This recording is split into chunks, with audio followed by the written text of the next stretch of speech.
Hey everyone, how you doing today? Michael Zuber, one rental at a time. And as I mentioned in the daily financial news, we start our expert series strong with Mr. Greg Dickerson. How you doing, sir?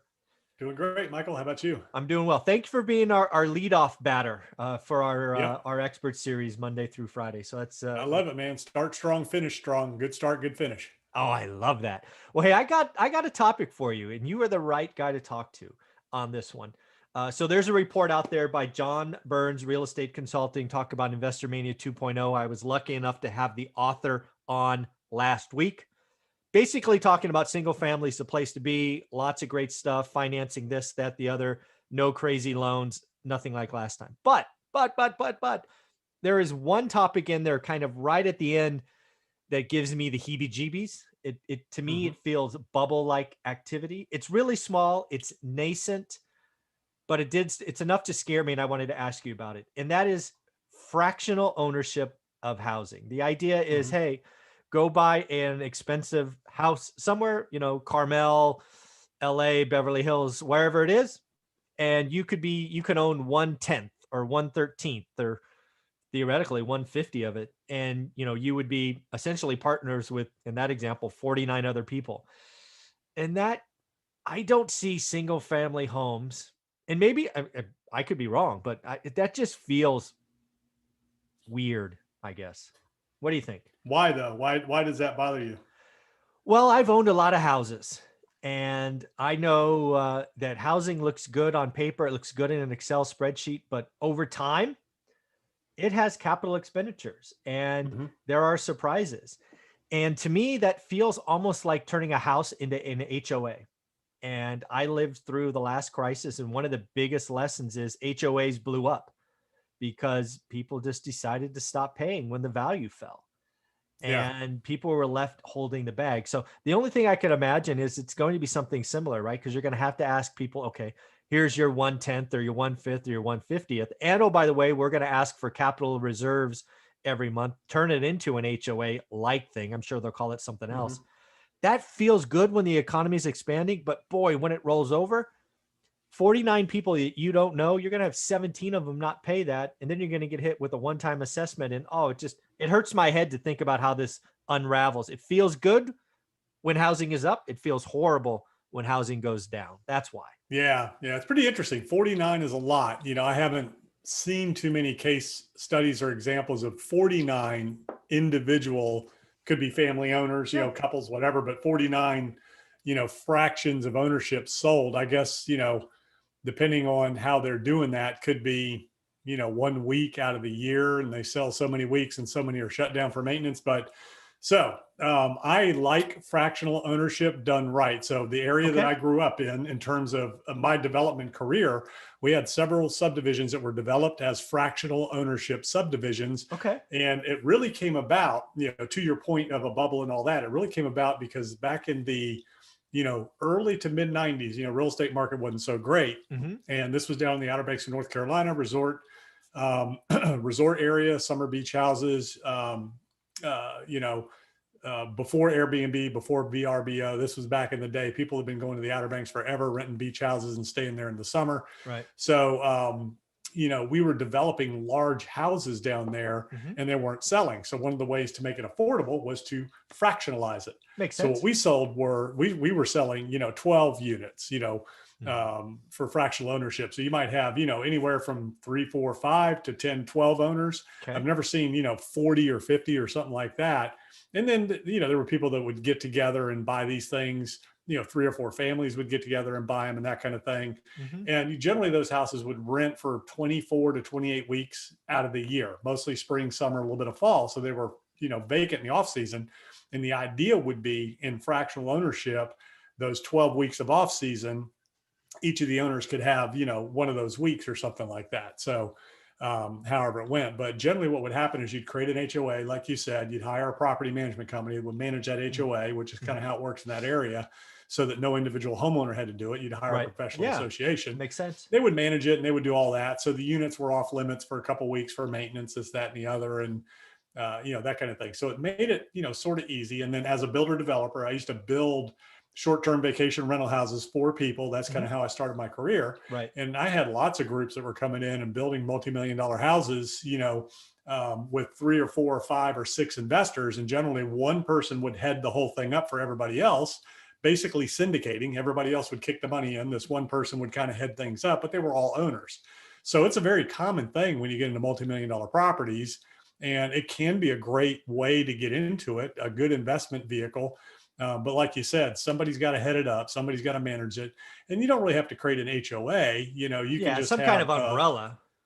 You got to have an operating agreement. So you put the property in LLC, you have an operating agreement that spells out the ownership, what happens, buy, sell agreements, maintenance, this, that, and the other. So everybody signs on for it. And then when there's a capital call for improvements, if you don't have the money or don't want to pony up, then you can sell your share to the other partners, or if they don't want it, an outside entity at an agreed upon price. So there's a lot of ways to structure it so it makes sense for everybody and it's safe.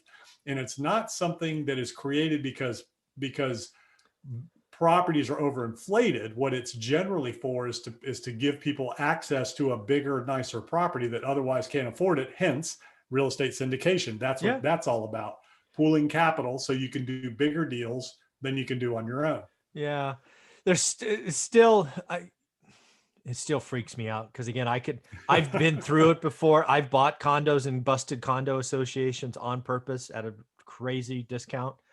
Now condos are a whole nother ball of wax. And, with those, the special assessments is what can get you there when you're subject to a condo association. And, I've owned condos where I was hit with special assessments, and the fees can be, expensive and things like that. But single family fractional ownership, it can work.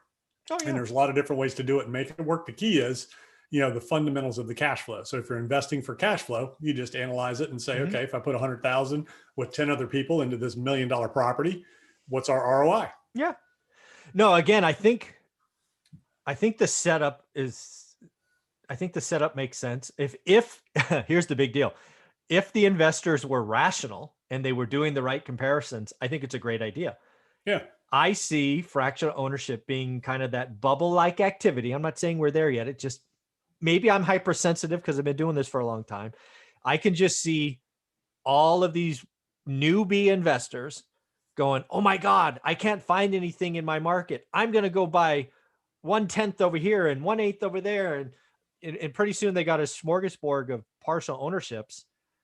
And then the recession comes and, real estate does what real estate does sometimes, and it's all unequal. And even if they're strong, they're invested now with potentially hundreds of people they don't know. The law of averages say some of those aren't going to play. So I don't know. Well, it's like I said, it just depends on how it's structured. And usually there's a buyout situation. So if somebody gets into stress or whatever, you can buy them out. Almost like, so it's very common. It goes way back, so mostly in resort markets is where this came from. Sure. During downtimes when they couldn't sell property. So the only way you could sell them was to, bring people together where it made more sense. Now, again, in commercial real estate, this is a tenant in common property. So that's been around forever in commercial real estate, where you can have, what's really cool about that, and what's really cool about these fractional ownerships, is they can be quite liquid. They can be more liquid than owning the property itself. Because if you have a small fractional share of $100,000 in a $10 million property, and there's 50 owners or whatever, well, you're just selling $100,000. Who doesn't have 100,000? So lots of people, Greg. You live in a different world. You know what I mean? People that are going to invest in property. Yeah. I'm just kidding. I was just funny. Yeah. Yeah, exactly. Who doesn't have $100,000 laying around? Come on, I got one. Let me go get my You're going to get some feedback on that one. I am going to get you guys, you elitists. No, hey, I started with nothing, from nothing, no money, so I don't want to hear it. I made $30,000 a year, worked 90 hours a week for it, so that I was investing in my future. But I was managing go a watch restaurant. his video, The Truck in the Toolbox. You will see how he started. I started with nothing. So anyways, that's funny. But that being said, so in commercial real estate, it's called tenants in common, and it's very liquid. You can tax exchange in and out of it. So it's a great vehicle. But I understand your point. When the market blows up, it doesn't matter whether it's fractional ownership or anything else. The market's going to blow up. Everybody's going to get hurt. Yeah, there's just two things that concern me. So, having this conversation, I'm so glad we did. I feel better than I did before we had it. I just think about new investors not doing the homework. That always scares me, right? New investors not doing the homework, chasing the latest fad. I can just hear them. Oh, I own this. I can hear people saying, I own a mansion in Beverly Hills. I own a penthouse in New York. I can hear it. And really what they own is 1/10 or whatever it is, 1/12 or whatever. Well, and what's the use? Are they renting them? I mean, what are they doing with them? Why they have to be for cash flow in this model, Yeah. right? But Yeah, I it's haven't heard of the 50 owner thing. no, it's still new. There's actually tech companies spinning up getting A round funding to do this. So Mm-hmm. it's kind of highlighted as something that is coming. It's very nascent, but coming. And again, I go to real estate meetups. I talk to people. I know what they're going to say. People like to flex on social media because I can hear them. I can hear it already. I can see the social media posts. I own a mansion in Beverly Hills, a penthouse in New York, and this or that. And then the market turns, and it's just crazy. Oh yeah, I know. It's like the people that are passively investing in apartments, and they're touting out there, I own all these units, or I do this. 10,000 units. Yeah, yeah, and then they go speak at these conferences. exactly. They're on these panels at conferences. Because they've passively invested in an apartment building, and they know nothing about real estate. It's really funny. Yeah, when you do the math, they own one unit.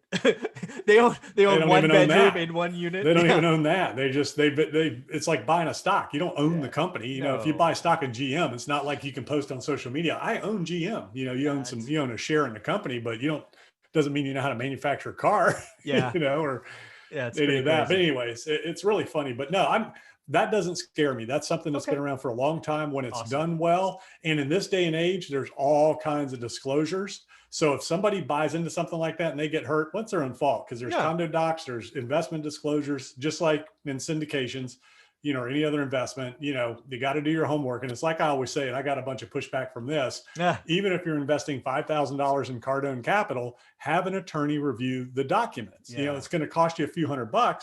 And somebody kind of, threw back at me on that saying, why spend $500 on a $5,000 investment? Well, if you don't want to, then be willing to throw away 5,000. So would you rather spend 500 to make sure you've got the right protections? If you're going to invest 5,000 or 300 or whatever, you can get somebody to review the docs for. Pretty crazy. Well, this has been good. I feel better. See, I love talking to my experts. Sometimes I feel more scared. Sometimes I feel better. I feel better this time. Thanks, Greg. Go find you some fractional investments and throw $100,000 in them. There you go. It's just lying around.